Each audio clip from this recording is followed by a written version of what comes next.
In this tutorial video, I will be showing you how to complete the second step of the Shopify plan, as well as step 3, which is to set quantity filter. Click on step 2, which is to set global options. By default, the options would be selected already. We recommend using the default selections. Here you can decide for various options. You can combine shipping costs to avoid buyers overpaying, but remember to turn shipping costs off on your store. If you do not combine shipping costs, then you need to turn shipping costs on in your Shopify store. Let's say the price of an item is $10 and the shipping cost is $3. If you have combined shipping turned on, then the price of $13 will be pushed and displayed on your store for that item.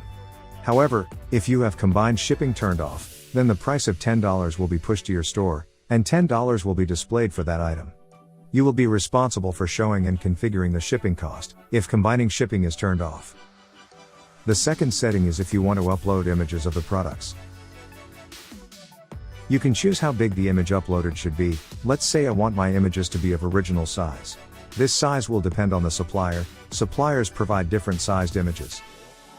The second option will have a bigger image than the first option, but we recommend to use the default selection, which is 500 by 500.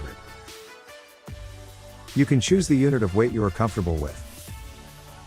The upload retail setting allows your buyer to view the retail price and your selling price. This will allow your buyers to view how much money they are saving from purchasing from your store.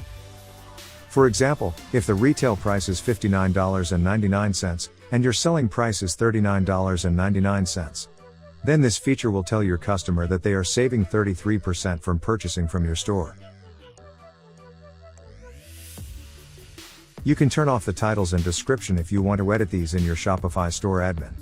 However, if you want to edit these from your wholesale to-be list, then select yes for both options.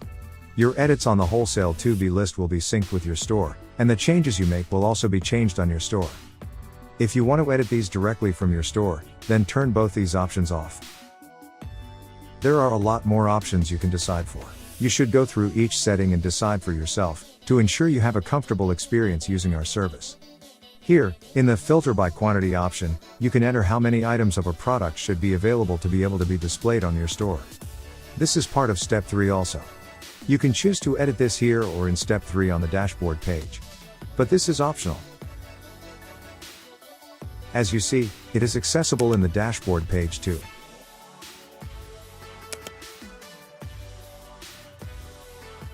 Here is an example.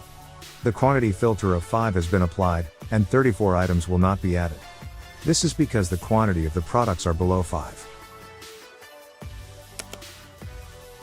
You can click on Get Count to see how many products will not be added before applying the filter.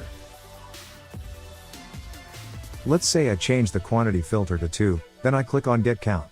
Now, instead of 34, 32 products will not be added because it does not have a quantity of at least 2. The filter has been applied. After I refresh my page, the message will change accordingly. Now it says 32 products will not be added. And the last option, you can choose to include a tag to your products. It will display which country the product is shipped from. After you fill everything, step 2 is complete. It will display a confirmation status that your choices have been saved. I will cover the rest of the steps in separate videos. Thank you for watching, and don't forget to subscribe and like this video for future tutorial videos.